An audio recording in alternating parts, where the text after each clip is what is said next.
तो गाइस आ गए हम हमारे नए व्लॉग के साथ। वैसे ये मेरा पहला ही व्लॉग है तो नया ही होगा। तो उसके बाद हम भी जा रहे हैं प्रयागराज के लिए। इसमें हम बताएंगे कि हमारी एक दिन की दिनचर्या क्या रही। फिर हम ये बैठ गए ट्रेन में बैठकर हमने खाए चिप्स जो हमारे पास पहले से डी मार्ट से ख़रीदे हुए थे। या हम मकसद थोड़ी ना बोलेंगे। उसके बाद हम सांस रोकते हुए उतरे प्रयागराज जंक्शन। वहाँ से भीड़ में ऐसे ख़तरनाक तरीके से निकले। रोड पर आए तो थोड़ी सी सांस ली हमने। उसके बाद हम गाड़ी में बैठकर निकल गए राइड पर। चूँकि हमने देखा भी इसकी पूछ उसकी कि 32 किलोमीटर तक ऐसा लग रहा था जैसे कोई चांद का टुकड़ा नीचे आ गया हो। बिल्कुल जहाँ देखो वहाँ लाइट ही लाइट, लाइट ही लाइट, ऐसा बस CFL बल्ब ही चमक रहे थे।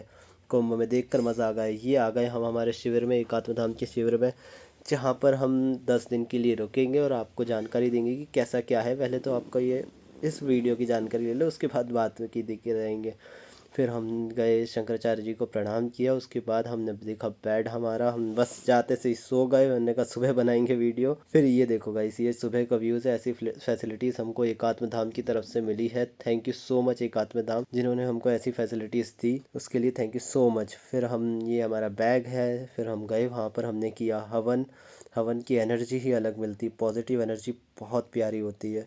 उसके बाद हम गए शंकर संगीत में, जहाँ पर हमने की स्तोत्रम की चैंटिंग। फिर हमने किया नाश्ता, ये हमारे मयंक भाई जो कभी नाश्ता छोड़ते नहीं है। फिर हम गए शोभा यात्रा के लिए।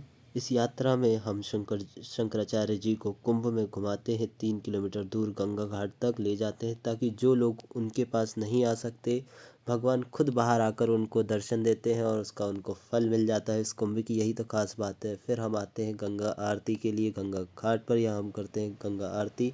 फिर आते हैं हम दशाश्वमेध घाट। यहाँ पर हम दशाश्वमेध घाट पे थोड़ी देर घूमते हैं, बैठते हैं, यहाँ पर लोगों की भीड़ देखते हैं। और उस भीड़ को देखते हुए हमने सोचा हम चलते हैं आलोपी देवी मंदिर।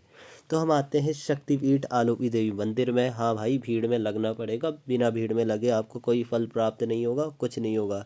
इसलिए 2 घंटे भीड़ में लगने के बाद हमने कैसे ना कैसे किए देवी जी के दर्शन। हम बहुत अच्छा लगा। उसके बाद हम निकल गए संगम की ओर। हाँ भाई, इतनी एनर्जी, संगम है, कुंभ है, इसीलिए आ रही है। यहाँ पर हमने देखी बहुत सारी भीड़, तो हमने देखा क्या है। फिर हमें मिले कांटे वाले बाबा। कांटे वाले बाबा का हमने किया दर्शन, उनको किया प्रणाम। फिर हमने कहा अब हम चलते हैं आगे, क्योंकि संगम हमें बुला रहा है। फिर हम निकल गए वहाँ से पैदल पैदल। हमें दिखा मेला की कुछ छलकी, जहाँ पर हमें अच्छा भी लगा बुरा भी लगा, लेकिन अच्छा बहुत लगा, क्योंकि हमको दिखा सामने संगम द्वार। संगम द्वार पर जैसे ही हमको संगम द्वार दिखा, एक ऐसी आशा जगी यार, बस अब बस पहुँचने वाले हैं। फिर जैसे ही हम आगे गए, हमको दिखे 2 रास्ते। एक तरफ था पैदल जाने वाला, एक तरफ था बोट वाला। तो हमने कहा बोट से ही जाएंगे, अगर संगम बोट से नहीं गए तो फिर हम क्या ही गए, क्योंकि यहाँ मेहनत नहीं। फिर हमको हम बोट मिली, बोट वाले ने हमको भेड़ बकरी की तरह बोट में बिठाया, 200 रुपये पर पर्सन लेकर। उसमें हमारी जान तो निकल गई थी, पर फिर हमने सोचा यार अब करना तो पड़ेगा, अब आए हैं तो यहाँ। लेकिन जो बोट पर बैठ कर जो फीलिंग आई, जो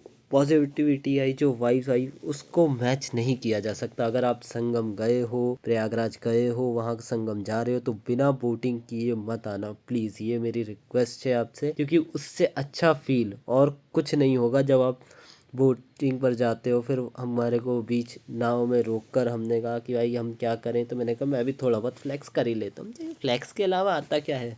हाँ पता है, कुछ नहीं आता, नौकरी भी नहीं लगी, बेरोजगार हूँ। फिर उसके बाद ठीक है, हम आ गए हैं संगम। यहाँ पर देखो, बिल्कुल मैंने अपने कोलगेट की तरह चमकाए दांत, क्योंकि मुझे पता है मेरे दांत बहुत चमकते हैं, सूरज से भी ज़्यादा चमकीले हैं मेरे दांत। उसके बाद हम आ गए संगम। ये हमारी बोट बीच में उतर कर भैया ने रोकी। हमने पहले तो जल भरा, और नहाने की वीडियो थोड़ी ना बताएंगे, इंटरनेट थोड़ी ना है जो आपसे पैसे लेंगे। तो जितने पाप थे वो सारे पाप धुलने के बाद सारे पानी में मिक्स हो गए। बस एक क्रेडिट स्कोर का जो पाप था वो रह गया, जो गंगा जी भी माफ़ नहीं कर सकती हमारा।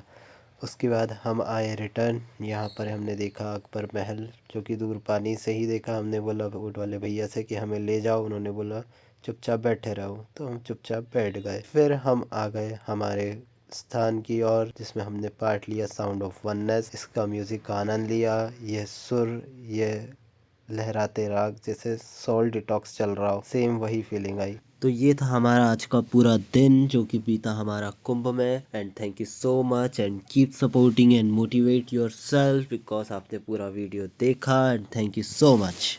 बाय। चैनल को लाइक शेयर सब्सक्राइब ज़रूर करना।